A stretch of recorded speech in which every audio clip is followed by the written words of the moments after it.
Name's Derek Jenkins, Director of Design for Mazda North America. So what was the first Miata you worked on? Well, the first Miata I worked on was Let's start it again. the first Miata I worked on was my wife's. Yeah, she had a 1990 silver. I recommended she buy that car. We weren't married at the time, but I used to tinker with that thing. I'd end up driving it more than she did. So, and it's still in our family actually. So. What was the first Miata you actually worked on as a Oh, designer? that's what you wanted to know, which car I actually worked on as a designer. Oh, okay. Start again. Here we go. You say, So, okay, that was yeah, funny. so in all seriousness, the first car I worked on as a designer, it will be, actually, I've worked on the current generation car a little bit, working on, the third generation NC. We've done a lot of variants of that car, custom one-offs, the Super 20, Super 25 for the SEMA show. And those cars have been a lot of fun to design and to drive. And they're, in many ways, precursors to my next project, which has been the fourth generation car, NC. Indeed. Sorry, ND. The fourth generation car, ND. Okay.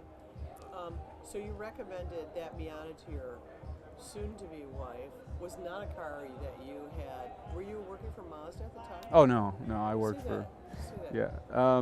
You know, I had made the recommendation of the first gen Miata to my wife, and at the time I was working at another very large car company, German car company, and I just felt it would be a great car for her and a great car for our life and our lifestyle. We had no kids at the time, so it was just a great car to have.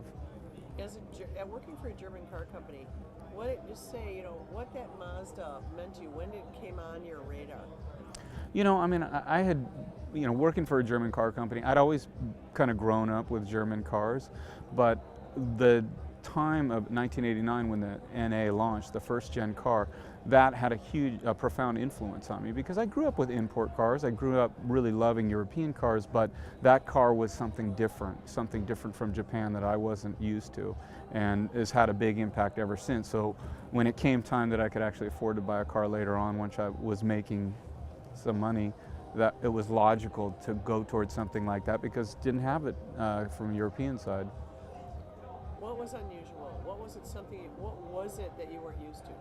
You know what it was? It was the expression of the car. It was this classic rear-wheel drive configuration at a great price point that was very iconic and minimalistic. And a contemporary vehicle that was very unusual. In the early 90s, it was unusual in the late 90s. So it was fit my life when it was time. And look at it now, it's timeless, So when did you come to Mazda? I came to Mazda in 2009, 5 years in April. And then so I want you to say that I came to Mazda in 2009, and how did you intersect with Miata?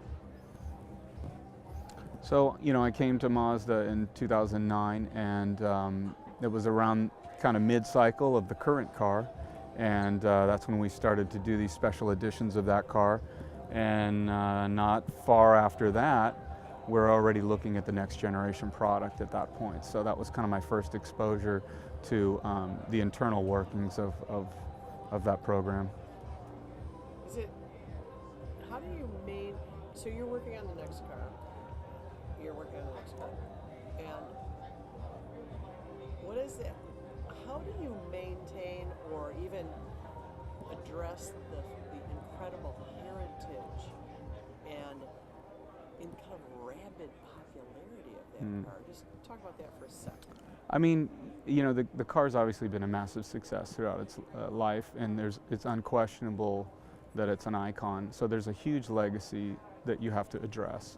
And I think from my standpoint, there's not a doubt in my mind that myself and the team that's working on it both in the U.S. and abroad fully understand what that means. They understand the DNA and the core workings of what makes that car so successful and ultimately what makes it so appealing.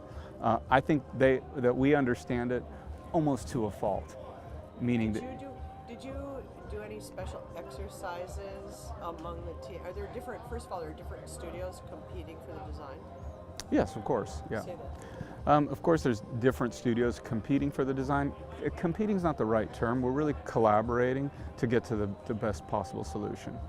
Are there any exercises the teams went through to reacquaint itself or really understand the DNA and the things that make a Miata Miata? Absolutely. Restate Yeah, over. we did a series of exercises, but the one that sticks out in my mind was early on. I needed to express to Japan what the car meant here in the U.S. Both positive and maybe even the con side as well.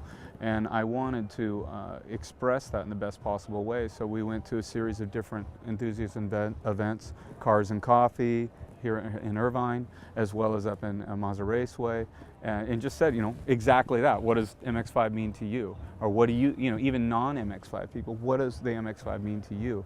And give us your honest feedback. And that was so valuable. And you always, the positive would always come out, even for the non-MX-5 types. It's like you'd get what's great about it from them. And that, to me, it distilled the point always down to the fundamentals and always gets back to those core DNA points of affordability, fun to drive, rear-wheel drive, minimalism, pure, all those key points.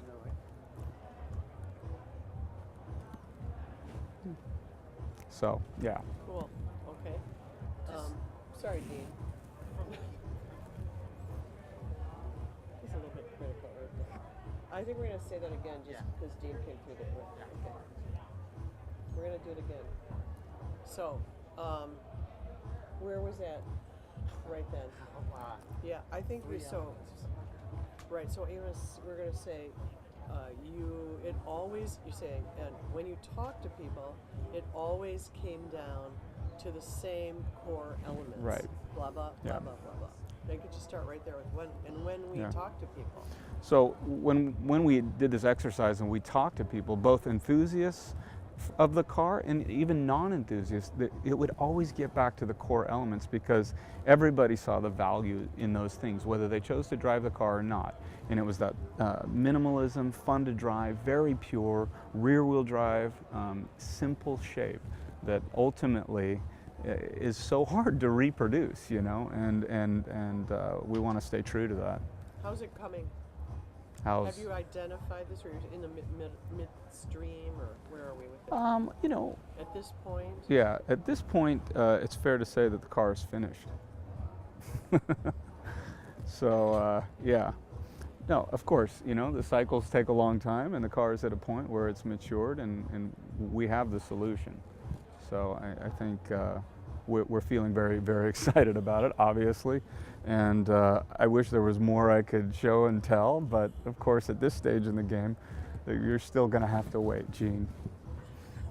That's it. That's it. That's awesome.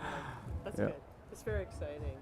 It is exciting. It's like I wish we could show it today. That's cool. That's good. Good. Great. Yeah.